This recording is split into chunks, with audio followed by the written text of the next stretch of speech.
Friends, कैसे हो आप सब? सभी दोस्तों को नमस्ते, नमस्कार। दोस्तों आपका बहुत बहुत स्वागत है स्टूडेंट इंडिया चैनल पर। दोस्तों आज के इस वीडियो के अंदर हम कुछ ऐसे शब्द सीखने वाले हैं जो हमें बहुत ज्यादा कंफ्यूज कर देते हैं। उनका नाम भी ये मान लो कि कंफ्यूजिंग वर्ड्स ही हैं। कुछ ऐसे शब्द हैं जो हमें ही नहीं सभी को कंफ्यूज कर देते हैं। जो इंग्लिश ग्रामर सीखने की कोशिश करता है, फिर इंग्लिश ग्रामर सीखना चाहता है ना, और उसके सामने में शब्द आ गए तो 100+1% श्योर है कि वो कंफ्यूज होगा ही।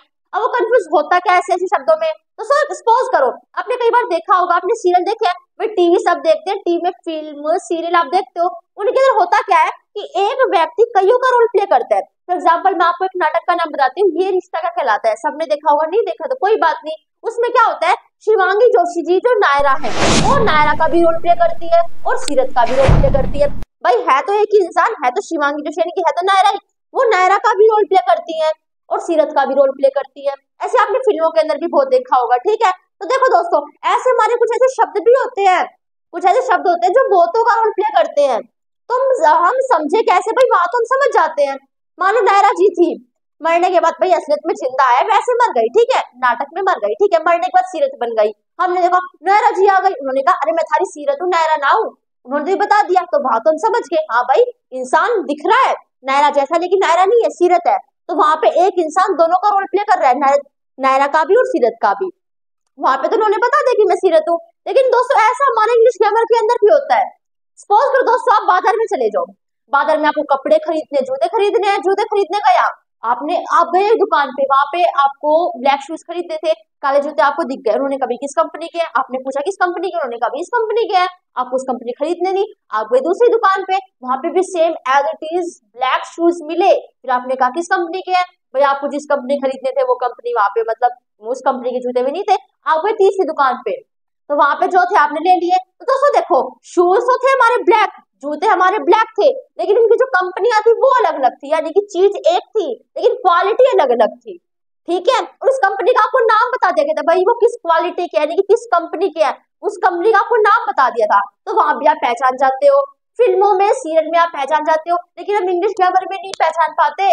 अब चलो इंग्लिश ग्रामर के बाजार के अंदर, इंग्लिश ग्रामर की मार्केट के अंदर क्या मिलेगा भाई, इंग्लिश ग्रामर की मार्केट के अंदर वही चीज मिलेगी ना जो हम सीखते हैं। हम क्या सीखते हैं, noun pronoun adjective adverb verb condition preposition interjection narration voice tense etcetera, सब कुछ मिला, ठीक है। लेकिन दोस्तों वहां पर मुझे पता है कुछ ऐसे शब्द मिले जो प्रेपोजिशन भी बन रहे थे। शब्द एक था, शब्द हमारा एक था जो प्रेपोजिशन भी बन रहा था, कंजंक्शन भी बन रहा था, एडवर्ब भी बन रहा था। कोई नहीं भाई, मैंने पूछा भाई अच्छा बन रहा है कोई दिक्कत नहीं है, लेकिन अगर मुझे पहचानना पड़ेगा सेंटेंस के अंदर, मान लो आ गया एक शब्द, मान लो सिंस, सेंटेंस के अंदर आ गया, ये हमारा सेंटेंस है, यहाँ पे लिखा थोड़ी ना रहता है भाई तो एज अ प्रेपोजिशन यूज हो रहा है, एज अ कंजंक्शन यूज हो रहा है, तो वहां पे हम कैसे पहचानेंगे? उस आज हम सीखने वाले हैं। चिंता करने की कोई बात नहीं, डोंट वरी, बिल्कुल इजीली सीखेंगे, कॉन्सेप्ट के तरीके से सीखेंगे। तो विदाउट वेस्टिंग एनी टाइम शुरू करते हैं। ये कंफ्यूजन मेरे ब्रेन में कब आया, जब मैंने दोस्तों आपको कुछ ही दिन पहले कंजंक्शन की वीडियो आपको मतलब मैंने बनाई थी और आपको सिखाया था। जिसने नहीं देखी है कोई बात नहीं भाई, जिसे आते हैं अच्छी बात है, जिसे नहीं आते हैं वो देख सकता है, मैंने लिंक डिस्क्रिप्शन के अंदर दे रखी है। कंजंक्शन की वीडियो 1 घंटे की वीडियो थी, उसे बनाए मैंने, ठीक है। अब उसमें दोस्तों मैंने 1 घंटे में बहुत सारे कंजंक्शन सिखाए, और उन बहुत सारे कंजंक्शन के यूजेस सिखाते समय कुछ ऐसे कंजंक्शन मिले जो कंजंक्शन का रोल प्ले तो कर रहे हैं, लेकिन इंग्लिश ग्रामर की मार्केट में जो और सारे टॉपिक है ना उनका भी रोल प्ले कर रहे हैं, उनमें से कुछ टॉपिक का रोल प्ले कर रहे हैं, ठीक है। जैसे कि मान लो एक वर्ड है, एक कंजंक्शन है, वर्ड है, ठीक है, वो कंजंक्शन का भी रोल प्ले कर रहा है, वो तो मैंने आपको उसमें सिखा दिया, वो प्रेपोजिशन का भी कर रहा है, वो एडवर्ब का भी कर रहा है, ठीक है। तो जब जाके कंफ्यूजन आया, फिर से हमने सोचा कि भाई अच्छा समय निकाल कर सीखेंगे, वो अच्छा समय अब आ चुका है, ठीक है। तो सो देखो वे वर्ड्स किस किस टॉपिक का रोल प्ले करते हैं, वो टॉपिक को सीखना जरूरी है ना, तो पहले उन टॉपिक को सीखो। अब वो है कि दोस्तों प्रेपोजिशन, कंजंक्शन, एडवर्ब। अब इनका मतलब क्या होता है, मतलब भाई इनकी डेफिनेशन क्या है, इनका मतलब क्या होता है, पहले उसे सीखो फिर हम आ जाएंगे, ओके। तो देखो प्रेपोजिशन क्या होता है, रिलेशन बताने काम करता है, संबंध, बस कोई नहीं। ऐसे पति पत्नी का संबंध, मतलब ऐसे कि वो संबंध बनाने काम नहीं कर देते एकदम से, मतलब अब वो दोनों पति पत्नी, उनमें रिलेशन होगा कि वो पति पत्नी, पहले वो लड़का लड़की होते हैं, फिर वो पति पत्नी बन जाते हैं शादी होने के बाद, ठीक है। तो रिलेशन में संबंध बन जाता है, ऐसे रिलेशन बताने का काम हमारे प्रेपोजिशन करते हैं, ठीक है। जैसे मैंने कहा कि जो ये मार्कर है ना, ये टेबल पर है, the marker is on the table, यहाँ पे टेबल है, आ रही है आवाज, the marker is on the table, ठीक है। तो मार्कर का टेबल से रिलेशन होगा कि वो किस पे, टेबल पर है। तो यहाँ पे जो ओन है ना वो हमारी प्रेपोजिशन है, क्योंकि मार्कर टेबल पर है। पर जो शब्द पर को हटा के देखो कैसी फीलिंग आएगी, बड़ी अजीब आएगी। पर लगा के रिलेशन पता चल गया भाई एक स्थान है, यहाँ पे हमारा क्या रखा है, मार्कर रखा है। ओके, तो ये संबंध बताने का काम करेंगे। अब कंजंक्शन क्या करते हैं दीदी, तो सिर्फ जोड़ने का काम करते हैं। ये किसे जोड़ते हैं, ये क्लोजेस को जोड़ते हैं। कहाँ पे, ये रहा, ये क्लोजेस को जोड़ते हैं, ये जोड़ने काम करेंगे। अभी तक लड़का लड़की थे, शादी होने के बाद वो पति पत्नी बन गए, ठीक है। तो लड़का लड़की वो अलग अलग थे, वो जुड़ गए, उन्हें जोड़ने का काम कौन करते हैं, कंजंक्शन करते हैं, ठीक है। तो जोड़ने का काम करें, ज्वाइनिंग वर्ड्स भी नहीं हम कहते हैं, जोड़ने काम करते हैं। अब ये जोड़ते किसे हैं, दूसरे क्लोजेस को जोड़ते हैं। क्लोजेस किसे कहते हैं, क्लोजेस किस बला का नाम है दीदी, सब्जेक्ट और वर्ब। पता है क्या होता है, सब्जेक्ट और वर्ब दोनों को देखो, यहाँ पे सब्जेक्ट है, यहाँ पे वर्ब है, कह दो ये क्लोज है, बस सब्जेक्ट वर्ब। अच्छा सब्जेक्ट वर्ब लिख साथ में, बस इसका नाम दे दो, क्लोज होते हैं, ठीक है। कहा जाता है कि कंजंक्शन ज्वाइनिंग वर्ड्स ये कई चीजों को जोड़ते हैं, बिल्कुल सही बात है, कई चीजों को जोड़ते हैं। ये वर्ड्स को भी जोड़ते हैं, ये शब्दों को भी जोड़ते हैं, ये फ्रेजेस को भी जोड़ते हैं। फ्रेजेस दोस्तों वो होते हैं जिनके पास सब्जेक्ट और वर्ब नहीं होता है। जिसके पास दोस्तों सब्जेक्ट और वर्ब होगा वो मीनिंगफुल सेंस देंगे, उनको पढ़ने से ये लगेगा कि हाँ पूरी बात समझ में आ रही है, अर्थ पूरा प्रकट हो रहा है। और फ्रेजेस जिनको पढ़कर लगेगा अरे क्या समझ में आ रहा है, कहाँ से आ गई है, क्यों क्यों लगता है ऐसा, क्योंकि उनके पास सब्जेक्ट वर्ब नहीं होता, ठीक है। तो जहां पर आपको सब्जेक्ट वर्ब ना दिखे वो हमारा फ्रेज होगा। ओके, उनकी कुछ स्पेसिफिक उनकी शक्ल होती है, ठीक है, ऐसे ही नहीं किसी को भी कह दोगे।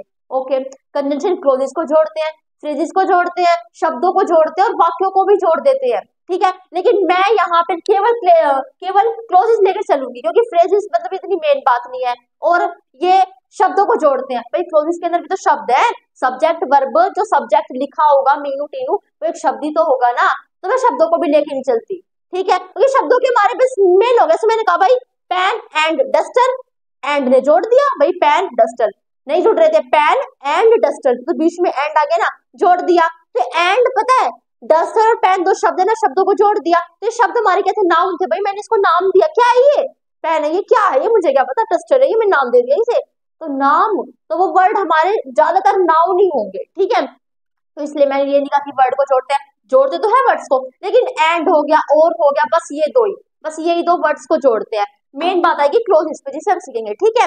वैसे जोड़ते चारों को है, झगड़ा ना करना इस बात पे। ओके, अब एडवर्ब क्या होते हैं, एडवर्ब दोस्तों क्वालिफाइंग वर्ड्स कहलाते हैं, यानी कि ये विशेषता बताने का काम करते हैं, खासियत बताने का काम करते हैं। किसकी खासियत बताते हैं दीदी, एडवर्ब वर्ब की खासियत बताते हैं, क्रिया की खासियत बताते हैं। एडवर्ब खुद एडवर्ब की खासियत बताते हैं, एडवर्ब एडजेक्टिव की खासियत बताते हैं, वर्ब की, एडजेक्टिव की और एडवर्ब, इन तीनों की खासियत कौन बताते हैं, एडवर्ब बताते हैं, ठीक है। मैंने कहा सोहन चला, चलने दो भाई, मुझे क्या दिक्कत है, हम तो अपना काम कर रहे हैं, चला भाई, ठीक है। चला क्या है भाई, क्रिया ही तो है, क्योंकि सोहन द्वारा क्रिया की जा रही है, क्या काम किया जा रहा है, चलने का काम किया जा रहा है। तो काम क्रिया करने वाला कौन, सॉरी मतलब किसी कर्ता द्वारा क्रिया क्या की जा रही है, उसे हम क्या कहते हैं, कर्ता द्वारा काम क्या किया जा रहा है, उसे वर्ब कहते हैं, ठीक है। तो सोहन चला, अब मैंने कहा सोहन धीरे धीरे चला, तो अभी तक तो चल रहा था, अभी तक तो वर्ब हमारी सिंपल थी, लेकिन उससे वर्ब क्या है, चलना, उस वर्ब की विशेषता है कि वो धीरे धीरे हो रहा है।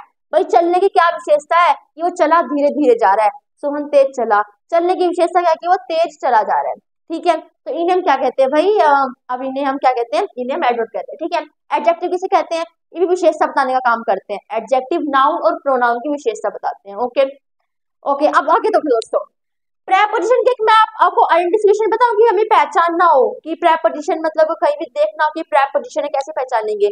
इसके बाद हमेशा दोस्तों प्रेपोजिशन के बाद नाउन या फिर प्रोनाउन पाएगा, ना पाएगा तो मेरा नाम बदल देना। प्रेपोजिशन के बाद दोस्तों हमेशा नाउन या प्रोनाउन पाएगा।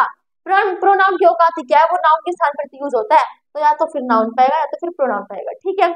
ये बात हमेशा ध्यान रखना। मान लो आपको मिल गया सिंस, दिख गया यहाँ पे सिंस वर्ड के अंदर, नहीं आ रहा समझ में भाई सिंस कन्वेंशन है, एडवर्ब है, प्रेपोजिशन है, क्या है, नहीं आ रहा समझ में। एक छोटी सी आइडेंटिफिकेशन बताऊं, अगर सिंस के बाद कोई नाउन या फिर प्रोनाउन है वो 100% क्या है, प्रेपोजिशन है, ठीक है। तो बात समझ में आ गई। अब हम शब्द को पढ़ेंगे कि भाई कैसा वो शब्द है, क्या क्या वो रोल प्ले कर रहा है, फिर हमसे दोस्तों सुनो, देखो हमारा फर्स्ट है दोस्तों बट, जो कन्वेंशन भी है, यानी कि जो कन्वेंशन का काम भी करता है, जो प्रेपोजिशन का काम भी करता है और जो एडवर्ब का भी काम करता है। एक सेंटेंस के अंदर लिखा गया बट, भाई हम कैसे पहचानेंगे, वहां पर हिंट थोड़ा दी जाती है कि एज अ प्रेपोजिशन है, एज अ कन्वेंशन है या फिर एज एन एडवर्ब है, वहां पे हमें हिंट नहीं दी जाती। तो वहां पे हम कैसे पहचानेंगे, मैं देखो सिंपल सी बात है, मैं आपको बता दी, अगर जोड़ रहा है तो वो अगर जोड़ रहे हैं तो कंजंक्शन है, रिलेशन बता रहे हैं तो प्रेपोजिशन है, और अगर विशेषता बता रहे हैं तो वो एडवर्ब है। लेकिन ये हमेशा काम नहीं आता, ये हमेशा काम नहीं आता। अभी इसमें आप हो जाओगे कन्फ्यूज, मुझे पता है, 100% पता है, मैं भी हुई थी कंफ्यूज। लेकिन हमें वो फीलिंग लानी पड़ती है कि हाँ यहाँ पे ये वर्ब की विशेषता ही बता रहा है, ठीक है। लेकिन हमेशा ही वर्ब की विशेषता बता रहा है या फिर जोड़ रहा है, हमेशा ही काम नहीं आता, कुछ हमें भी सोचना पड़ता है, ठीक है। तो सो देखो, अगर बट कंडीशन की तरह काम करेगा तो उसका हिंदी मीनिंग आएगा लेकिन। ओके, अगर वो प्रेपोजिशन की तरह काम करेगा तो उसका हिंदी का जो अर्थ आएगा, हिंदी मीनिंग वो आएगा के सिवाय। और अगर वो एडवर्ब की तरह काम करेगा तो आएगा उसका हिंदी मीनिंग केवल। और ये नाउन की तरह भी काम करता है, इतना मेन नहीं होता, बिल्कुल डीपली जाने की बात है। बट हमारा एक नाउन भी होता है, किसी को पता ना बता देना, मुझे नहीं लगता किसको पता होगा, आपको पता चल गई ना। बट हमारा नाउन भी होता है जिसका हिंदी मीनिंग होता है ऑब्जेक्शन, यानी कि शंका उठाना, ठीक है। जैसे मैंने कह दिया द प्रोपोजल, द प्रोपोजल, छोड़ो भाई, मतलब शंका उठाना, ऑब्जेक्शन उठाना, इसका मतलब होता है, ठीक है। मैं उदाहरण दूंगी, वो अलग बात है। ओके, अब देखो दोस्तों यहाँ पे क्या होगा। फर्स्ट एग्जाम्पल देखो दोस्तों, Gopi hoped to go for a walk, यानी कि गोपी को आशा थी किसकी, सैर पर जाने की। But it rained all day, लेकिन क्या हुआ यहाँ पर, मतलब क्या हुआ, बारिश होने लगी, ठीक है। यानी कि गोपी को आशा थी कि भाई वो बाहर सैर पे जाएगी, यानी कि वो सैर करने जाएगी, लेकिन उस दिन तो पूरे दिन क्या हो गई, बारिश हो गई, ठीक है। तो यहाँ पे देखो, गोपी को आशा थी सैर पर जाने की, के सिवाय बारिश हो गई, ये अच्छी फीलिंग दे रहा है। या फिर ये गोपी को आशा थी सैर पर जाने की लेकिन बारिश हो गई, या फिर केवल बारिश हो गई। बेटर कौन सा लग रहा है, मन से बताना, बेटर लग रहा है दोस्तों लेकिन वाला। और दूसरी बात, अब आपको देखो एक सबसे बड़ा कंफ्यूजन बताऊं, बताओ ना, सबसे बड़ा कंफ्यूजन वो क्या है कि दीदी अभी आपने बताया था कि अगर आपको पहचानना हो तो प्रेपोजिशन के बाद हमेशा नाउन या फिर प्रोनाउन पाएगा। इट दीदी हमारा प्रोनाउन है, यानी कि हमारा प्रेपोजिशन है। नहीं है, प्रेपोजिशन नहीं है, क्यों भाई, प्रोनाउन सब्जेक्ट नहीं बन सकता। और मैंने ये भी कहा था कि कंजंक्शन क्लोज को जोड़ता है, और क्लोज के अंदर तो सब्जेक्ट भी आते हैं। समझ रहे हो मेरी बात, यहाँ तक तो आपको बात समझ में आ गई, यानी कि आपने दिमाग नहीं लगाया, आपने इतना, मतलब आपने इतना दिमाग लगा लिया। यहाँ पे प्रोनाउन है यानी कि प्रेपोजिशन होगा, क्योंकि अभी मैंने बताया था। लेकिन हमेशा थोड़ी ना, सॉरी, मेरे कहने का मतलब है इतना दिमाग आपने लगा लिया। अब मेरी भी सुन लो, मेरी ये है, यहाँ पे आपने प्रोनाउन देखी है तो कहते हैं कि प्रेपोजिशन है, लेकिन प्रोनाउन तो हमारा सब्जेक्ट भी बन सकता, सब्जेक्ट भी बन सकता है, प्रोनाउन हमारा सब्जेक्ट बन सकता है। और सब्जेक्ट और वर्ब किसके अंदर आ रहे थे, क्लोज के अंदर। सब्जेक्ट प्लस वर्ब हम किसे कहते हैं, क्लोज को। क्लोज कंजंक्शन जोड़ता है, यानी कि कंजंक्शन भी हो सकता है, क्योंकि कंजंक्शन के अंदर भी तो सब्जेक्ट आता है ना, आता है ना सब्जेक्ट। तो अब ये क्या है भाई, देखो यहाँ पे इट प्लस में रेंड, यानी कि सब्जेक्ट प्लस में वर्ब, ये है पहली बात तो, यानी कि सब्जेक्ट प्लस वर्ब क्लोज बना रहा है। और यहाँ पे अगर ये प्रेपोजिशन होता है तो इसके बाद केवल सब्जेक्ट, केवल प्रोनाउन मिलता है, प्रोनाउन के बाद कोई वर्ब नहीं मिलती आपको, ठीक है। यहाँ पे हमें क्लोज मिल रहा है। और दूसरी बात, यहाँ पे ये सेंस दे रहा है लेकिन का। और तीसरा, इस बात को जोड़ रहा है, गोपी सैर करने के लिए गई, गोपी का सैर करना और उसी समय बारिश, दोनों बातें क्या है, संबंध, मतलब ये दोनों बातें क्या जोड़ी जा रही हैं कि भाई उस दिन बारिश होने लग गई और गोपी सैर पर जा रही थी, ठीक है। गोपी को सैर पर जाना था और बारिश हो गई, तो इन दोनों को जोड़ा कि गोपी को सैर पर जाना लेकिन बारिश हो गई, तो लेकिन जोड़ी तो रहा है ना दोस्तों, ठीक है। तो बट हमारा क्या है, कंजंक्शन है, लेकिन का सेंस दे रहा है। और दूसरा क्लोज आ गया हमारा, और यहाँ पे भी क्लोज है। गोपी सब्जेक्ट है हमारा, होप्ड वर्ब है, सब्जेक्ट प्लस में वर्ब, सब्जेक्ट प्लस में वर्ब, यानी कि क्लोज इसको जोड़ने का काम करता है, दो क्लोजेस मिलेंगे, ठीक है। जोड़ने का मतलब यही नहीं है कि यहाँ पे कंजंक्शन होगा, यहाँ पे क्लोज होगा, यहाँ पे क्लोज होगा, ऐसे नहीं जोड़े जाते, ऐसे शब्द जोड़े जाते होंगे, यहाँ पे ये ऐसे जुड़ते हैं। देखो कहाँ पे उल्टा मिल गया, यहाँ पे आगे है, यहाँ पे कितना पीछे है। ओके, आगे देखो दोस्तों, I will go anywhere for my holiday but Blackpool, मैं अपने हॉलीडे में कहीं भी जा सकता हूँ ब्लैकपुल के सिवाय। समझ रहे मेरी बात, मैं ब्लैकपुल के सिवाय अपने छुट्टियों में कहीं भी जा सकता हूँ, ठीक है, कहीं भी जाता हूँ। यानी कि कहने का मतलब है जब मेरी छुट्टियां पड़ती है तो मैं केवल, मतलब ब्लैकपुल को छोड़कर वहां पर नहीं जाता मैं, और हर जगह चला जाता हूँ, ठीक है। तो यहाँ पे मुझे बताओ, मैं कहीं छुट्टियों में कहीं भी चला जाता हूँ लेकिन ब्लैकपुल ये क्या मतलब है, कुछ जुड़ ही नहीं रहा। और दूसरी बात, क्लोज कहाँ है, मान लिया एक क्लोज है, यहाँ पे देखो आई विल, आई क्या हमारा सब्जेक्ट हो गया, विल हमारा वर्ब होगी, एक सब्जेक्ट वर्ब है। जोड़ने के लिए दो चीजें होनी चाहिए ना, यहाँ पे हम लड़का लड़की को जोड़ रहे हैं, तो लड़का और लड़की दो मिले ना, दो मिले, लड़का लड़की, दो चीजें जोड़ा, दो चीजों को जाता है, ठीक है। समझ रहे मेरी बात, मान लो मुझे इन दोनों पहलों को जोड़ना है, मुझे इसे जोड़ना है, कैसे जोड़ूंगी, मैंने कहा मुझे इन दोनों को जोड़ना है, तो जोड़ने के लिए दो चीजें तो चाहिए ना, समझ रहे हो मेरी बात? तो यहाँ पे एक एक चीज को कभी जोड़ा जाता है, जोड़ने का मतलब ही दो होगी, ठीक है। तो यहाँ पर क्लोज तो एक ही है, दूसरा कहाँ है? दूसरा क्लोज है तो कोई भी चीज जुड़ नहीं रही है। और दूसरा बात, ब्लैक पूल एक जगह का नाम है कि मुझे ब्लैक पूल के सिवाय हर जगह जाना पसंद है, यानी कि मैं हर जगह जाता हूँ अपनी छुट्टियों में। तो ब्लैक पूल एक जगह का नाम है, ये कोई चीज होगी ना, वहां पे नहीं पसंद करता जाना। तो नाउन हो गया हमारा। और मैंने क्या कहा था कि नाउन प्रोनाउन मिल जाए तो हमें पक्का 100% मान लो वो क्या पाएगा, हमारा प्रेपोजिशन ही पाएगा। आइडेंटिफिकेशन आपको बताई थी ना, यहाँ पे लेकिन नाउन होगा केवल, ठीक है। समझ गए मेरी बात? ओके। अब आगे देखो दोस्तों, he is but a child, वह लेकिन एक चाइल्ड है, वह चाइल्ड के सिवाय है, वह केवल एक बच्चा है। सेंस सबसे अच्छी क्या बनी? केवल की बनी, ठीक है। केवल किस में था? एडवर्ब में था। दूसरी, आपको फीलिंग मुझे पता है नहीं आएगी, लेकिन आनी चाहिए ना। यहाँ पे दोस्तों देखो, इज हमारी वर्ब है और ये बट वर्ब की विशेषता बता रही है कि वह चाइल्ड है, होने की विशेषता है, होने की है। इसका मतलब क्या होता है? अवस्था है कि वो क्या है? बच्चा है, ठीक है। लेकिन हाँ, जो वर्ब है उसकी मतलब उसको क्वालिफाई किया कि वो केवल एक बच्चा है केवल एक है, ठीक है। तो आपको फीलिंग ही लानी पड़ेगी कि जो प्रेजेंट है, यानी कि ये जो है अवस्था बताई जा रही है, ये उसको क्वालिफाई कर रहा है बट, और वर्ब की क्वालिफिकेशन एडवर्ब बताता है। दूसरे अगर नहीं भी आ रही फीलिंग तो इसका सेंस समझो गया, केवल एक चाइल्ड है, केवल एक बच्चा है। ओके। आगे देखो दोस्तों, आई कैन बट ट्राई, मैं आई कैन बट ट्राई, मैं केवल कोशिश कर सकता हूँ। तो मैं कोशिश कर सकता हूँ, ठीक है भाई, सकता हूँ, मैं केवल सकता हूँ। तो ये इसकी विशेषता है, जो कैन है ना, ये वर्ब है जो हमारी, ये बट इसकी विशेषता बता रहा है। और दूसरा, नहीं आ रही फीलिंग तो छोड़ो ना, मैं केवल कोशिश कर सकता हूँ, मैं लेकिन कोशिश कर सकता हूँ। ये लेकिन का सेंस ही नहीं बन रहा, केवल का बन रहा है। तो हमारा क्या यहाँ पे? एडवर्ब है। ओके। अब ये दो आपको बताने दोस्तों, इन दो का बताना है। यहाँ पे बट हमारा क्या है, यहाँ पे बट हमारा क्या नहीं पता है तो अच्छी बात नहीं होगी, कमेंट सेक्शन में जरूर बताना है। ओके। तो आगे हमारा सिंस, अब इसका काम मतलब कहाँ का इसका यूज होता है, तो देखो ये कंजंक्शन का भी काम करता है, जैसे कि नायरा सीरत का भी जैसे कि शिवांगी जोशी जी नायरा का भी काम कर रही थी और सीरत का भी काम कर रही थी। ऐसे सिंस कंजंक्शन का भी काम करता है, एडवर्ब का भी काम करता है, और साथ ही साथ प्रेपोजिशन का भी काम करता है। लेकिन अलग अलग काम, इसके अलग अलग यूज बताते हैं। जैसे कि मान लो दोस्तों, अगर एक कंजंक्शन की तरह काम करेगा ना, तो ये रीजन को बताता है, कारण को बताता है। पहले तो हम ये देखेंगे कि हाँ ये कंजंक्शन की तरह काम कर रहा है नहीं कर रहा, ठीक है। नहीं, पहले हम ये देखेंगे कि हाँ यहाँ पे ये कंजंक्शन है नहीं है। ये देखने के बाद हम फिर हम ये देखेंगे कि अभी दीदी ने बताया ये रीजन बताता है, अगर एक कंजंक्शन की तरह काम करेगा तो ये रीजन बताता है। फिर हम देखेंगे ये रीजन बता भी रहा है नहीं बता रहा है, और नहीं बता, और अगर बता रहा होगा तो 100% वो कंजंक्शन होगा। ओके। अगर वो प्रेपोजिशन है तो वो स्पेसिफिक टाइम बताएगा। समझ रहे मेरी बात? अगर दोस्तों सिंस हमारा एज अ कंजंक्शन यूज हो रहा है तो वो कारण बताएगा, अगर वो एज एन एडवर्ब यूज हो रहा है तो वो टाइम बताएगा, अगर वो प्रेपोजिशन की तरह यूज हो रहा है तो वो टाइम बताएगा। दीदी दोनों में टाइम बता रहा है, फिर क्या समझेंगे? बस दोस्तों देखो छोटा सा डिफरेंस में क्या है कि जब since as an adverb use होता है ना तो वो केवल समय बताता है, भाई समय वो कैसा भी हो सकता है, ठीक है। लेकिन जब since as a preposition use होता है तो वो स्पेसिफिक टाइम यानी एक विशेष टाइम बताता है, ठीक है। आपने देखा भी होगा सिंस और फॉर का इस्तेमाल, फॉर एन निश्चित टाइम बताता है यानी कि इंडेफिनेट टाइम, और सिंस डेफिनेट टाइम बताता है। तो वहां पे हम टेंसेस में सीखते नहीं है, present perfect continuous, past perfect continuous, future perfect continuous में सिंस और फॉर का यूज होता है। वहां पे सिंस यूज होता है डेफिनेट टाइम के लिए, तो since as a preposition use होता है, और स्पेसिफिक यानी कि डेफिनेट टाइम के लिए यूज होता है। इसमें टाइम कैसा भी हो सकता है, उसे हम यहाँ पे सीखेंगे। ओके। देखो दोस्तों, since you ate the ice cream last night, since को छोड़ दो, छोड़ो इसको, you ate the ice cream last night, तुमने पिछली रात सारी आइसक्रीम खा ली। We don't eat sweets tonight, इसलिए हम आज रात कुछ भी नहीं खा सकते। भाई तुमने सारी आइसक्रीम पिछली रात खा ली, हम आज रात कुछ भी नहीं खा सकते।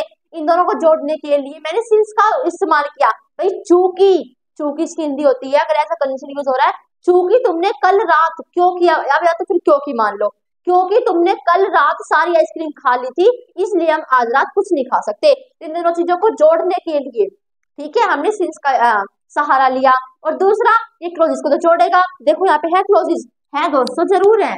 You ate subject verb, we do not subject verb, clause बनाते हैं, क्लोज मिल रहे हैं ना, जोड़ रहे हैं, ठीक है। अब यहाँ पे कहिए तो ये सोचते भाई यहाँ पे सब्जेक्ट मिल गया हमें, यानी कि प्रोनाउन मिल गया, पक्का प्रेपोजिशन होगा, भाई वर्ब भी है, पूरा क्लोज बना रहे हैं, और यहाँ पे भी क्लोज है, और साफ साफ दिख रहा है जोड़ने काम करता है। रिलेशन इसमें कहाँ बन रहा है, ये जोड़ने काम करे, कौन सा संबंध बन रहा है, कोई टाइम का किसी चीज का संबंध नहीं बन रहा, ये जोड़ने का काम कर रहे हैं। और दूसरा इसमें कारण बताया गया है कि हम आज रात मिठाइयां इसलिए नहीं, यहाँ पे मिठाई की बात है कोई नहीं, हम आज रात मिठाइयां इसलिए नहीं खा सकते क्योंकि तुमने कल रात वो काम करा था, यानी कि आइसक्रीम खाने का काम किया था, तो ये काम इसलिए नहीं हो सकता। ये काम ना होने का कारण, डू नॉट, ये काम ना होने का कारण ये है। तो रीजन बताने के लिए हमने इसका यूज किया। अब कहते दोस्तों, they had an argument a couple of years ago, उन्होंने मतलब किसी बात पे, कपल ऑफ पे बहुत साल पहले एक आर्गुमेंट किया था, ठीक है, आर्गुमेंट किया था। And they have not spoken since, यानी कि और वे अब उस बात पे, मतलब वो जिस बात वो आर्गुमेंट किया था, नहीं समझे, मैं समझा रही हूँ भाई। कई जने थे, लड़के मान लो या फिर लड़कियां मान लो, कई जने थे, बहुत साल पहले किसी चीज पे आर्गुमेंट किया था, लेकिन अब वो उस चीज पर आर्गुमेंट नहीं कर रहे हैं, ठीक है। तो दे हैव नॉट स्पोकन, वे नहीं बोल रहे हैं, वे कुछ भी नहीं बोल रहे, सिंस अब नहीं बोल रहे हैं। तो बोलने की विशेषता है कि वो अब नहीं हो रहा है। बोलना हमारा वर्ब है ना, उनके द्वारा बोला जा रहा है, उनके द्वारा बोला जा रहा है, तो बोलना हमारे वर्ब हुई, काम किया जा रहा है बोलने का, लेकिन वो बोला अभी नहीं जा रहा है, ठीक है, उनके द्वारा अभी बोला नहीं जा रहा है, तो ये अभी इसको क्वालिफाई कर रहा है वर्ब को, और एडवर्ब कहेंगे इसे। और दूसरा कोई स्पेसिफिक टाइम थोड़ी ना है, हाँ उसमें समय थोड़ा बहुत बता रखा, ज्यादा नहीं बता रखा, ठीक है, तो ऐसे हम सिंस का यूज करते हैं। अब यहाँ पे देखो, यहाँ पे स्पेसिफिक टाइम मिलेगा हमें। I have not seen my younger brother since 14 जुलाई 1998, पूरी की पूरी राशि दे रखी है निकाल के कि मैंने अपने भाई को, अपने छोटे भाई को 14 जुलाई 1998 से नहीं देखा है। अब इसमें क्या घंटे मिनट सेकंड भी बता दे, 14 जुलाई के कितने घंटे, वो मेन नहीं होता है, ठीक है, बस इतना बता दे वही होता है। तो हमने यहाँ पे सिंस एज अ कैसे यूज हो रहा है, यहाँ पे एज अ प्रेपोजिशन यूज हो रहा है क्योंकि यहाँ पे स्पेसिफिक टाइम बता रखा है। और दूसरा मैंने कहा था सिंस के बाद नाउन है, फिर प्रोनाउन पाएगा, ये नाउन ही है एक प्रकार से, क्या ये हमारा नाउन है, ओके। जुलाई हो गया हमारा, मंथ नेम हो गया, मंथ नेम हो गया जुलाई, ये हमारी डेट हो गई एक, ये हमारा साल हो गया, नाम ही हो गया एक प्रकार से। तो नाउन से पहले यूज हो रहा है प्रेपोजिशन, इसके बाद कोई नाउन प्रोनाउन है नहीं, और इसके बाद प्रेपोजिशन वो सॉरी प्रोनाउन हमें मिला था, लेकिन क्या पता चला कि वो क्लोज है, ठीक है, तो हमने सीख लिया। अब आगे देखो दोस्तों, येट, ये थोड़ा अच्छा है तो तीनों बदतमीज, क्योंकि सबका रोल प्ले कर रहे हैं ना, लेकिन हमने सीख लिया, अब ये बदतमीज नहीं है, अभी ईमानदार हो गए। अब देखो येट एज अ कंजंक्शन भी होता है, एज एन एडवर्ब भी होता है, बिल्कुल सिंपल सी बात है। अगर कंजंक्शन की तरह काम करेगा तो कंट्रास्ट बताएगा। कंट्रास्ट क्या होता है समझाऊंगी मैं, नहीं दोस्तों, एडवर्ब की तरह यूज होगा तो समय बताएगा। अब कंट्रास्ट क्या होता है दोस्तों, कंट्रास्ट अब होता क्या है, मैंने कहा भाई मैं सिनेमा जा रही हूँ मूवी देखने पुष्पा 2, ठीक है, मैं सिनेमा गई मूवी दे, मतलब मैंने कहा कि भाई मेरे पास टिकट है, मैं सिनेमा में बैठ गई, सिनेमा में मतलब उस हॉल में जाके बैठ गई, सिनेमा हॉल में जाके बैठ गई, बस टिकट है, लेकिन मैंने मूवी नहीं देखी, ठीक है, मेरा उद्देश्य क्या था कि मैं वहां पे देखने जा रही हूँ, लेकिन मैं वो काम किया नहीं, ठीक है, हमें सच बोलना था, जो माहौल था ना वो सच बोलने का था, हमें सच बोलना था, लेकिन हमने झूठ बोला। तो कंट्रास्टिंग सिचुएशन दोस्तों जो बिल्कुल अपोजिट हो, जैसे कि सच, झूठ, उल्टा, सीधा, तो ऐसे जो उल्टी उल्टी सिचुएशन होती है बिल्कुल उल्टी, उन्हें क्या कहते हैं, कंट्रास्ट सिचुएशन कहते हैं। जैसे मैंने कहा कि मेरे पास बहुत सारे सवाल हैं, सुनो मेरी बात ध्यान सुनना, मैंने कहा कि मेरे पास बहुत सारे सवाल हैं, तो आपको क्या लगेगा कि उनके आंसर भी बहुत सारे होंगे, समझ रहे हो मेरे पास, मतलब मेरी बात समझ रहे हो, मैंने कहा कि मेरे पास बहुत सारे सवाल हैं, तो उसका मतलब है कि उसके आंसर भी बहुत सारे होंगे क्योंकि बहुत सारे सवाल है, लेकिन पता चला उसके आंसर तो कुछ है, ठीक है, तो बात कैसी थी और अजीब सी कैसी हो गई, समझ रहे हो मेरी बात, यही होता है हमारा। मैंने कहा आसमान में बादल थे, यानी कि बारिश होने वाली थी, आसमान में बादल थे, मैंने आपसे कहा आसमान में बादल है, सब क्या सोचेंगे, अनुकूल परिस्थिति, सिंपल सी जो सिमिलर है इसके, सब क्या सोचेंगे भाई आसमान में बादल है, मतलब आसमान मतलब छा रहा है, काले काले बादल हो रहे हैं, यानी कि बारिश होगी, फिर भी बारिश नहीं हुई, तो कंट्रास्टिंग सिचुएशन यानी कि विपरीत सिचुएशन, बिल्कुल उल्टी उल्टी जो होती है, मतलब इससे हमें लगता है कि ये काम होगा, ये ऐसी सिचुएशन होती है, ये काम ऐसा होता है कि हमें लगेगा हाँ तो ये काम है, यानी कि इसका जो रिजल्ट होगा ना वो होगा, यानी कि इसका जो काम है वो ऐसा होगा, लेकिन वो वैसा नहीं होता जो हम सोचते हैं, उससे बिल्कुल उल्टा होता है, उसे हम कहते हैं कंट्रास्टिंग सिचुएशन, ठीक है। जैसे यहाँ पे देख सकते हो दोस्तों, सो मैनी क्वेश्चन, बहुत सारे क्वेश्चन थे लेकिन फ्यू आंसर, ओके, तो इसलिए हमने यहाँ पे किसका यूज किया है, यहाँ पे हमने गेट का यूज किया, यहाँ पे कोई कंजंक्शन नहीं जोड़ रहा, सॉरी कोई क्लोज नहीं जोड़ रहा कंजंक्शन, ठीक है, यहाँ पे कोई क्लोज नहीं जोड़ा जा रहा है, यहाँ पे सिंपली बस भाई क्वेश्चन है, बहुत सारे क्वेश्चन है लेकिन कुछ आंसर है, उन दोनों चीजों को जोड़ने का काम किया जा रहा है। ओके दोस्तों, she has not seen her friend, उसने अपने दोस्त को अभी तक इसकी अगर वो कंजंक्शन एज एन एडवर्ब काम कर रहा है ना तो वो अभी तक का सेंस देगा, हिंदी मीनिंग अभी तक, शी हैज नॉट सीन, उसने नहीं देखा अपने फ्रेंड को यारो अभी तक, ठीक है, तो टाइम बता दिया, अभी तक नहीं देखा है, उसमें हम एडवर्ब का यूज करते हैं। दोस्तों देखो, आशा करती हूँ आपको समझ में आ गया होगा। बस हमारा यही था, और भी मिलेंगे तो गूगल पे देख लेना। मेरा काम था कॉन्सेप्ट सिखाना, मैंने सिखा दिया। दोस्तों देखो, अब तो सिर्फ सुंदर सी इमोजी भेज देना, बेस्ट इमोजी कमेंट सेक्शन में आपको भेजनी है, ठीक है? कमेंट सेक्शन में बेस्ट इमोजी। और दूसरा, इस सवाल का जवाब आपको कमेंट सेक्शन में देना पड़ेगा कि इसमें जो येट है ना, वो एज एन कंजंक्शन है या फिर एज एन एडवर्ब है, ठीक है? दोस्तों हमारी वीडियो देखा था, अगर वीडियो अच्छी लगे तो लाइक भी कर देना एंड सब्सक्राइब भी कर देना चैनल को, ताकि मैं और भी इंग्लिश ग्रामर से रिलेटेड कोई भी वीडियो बनाऊं तो उसकी नोटिफिकेशन आपके पास पहुंच जाए। एंड वीडियो को शेयर कर देना, जिसे भी टॉपिक नहीं आता है समझ में, अपने दोस्तों के पास, जिसको भी नहीं आता है उसके पास शेयर भी कर देना। एंड हम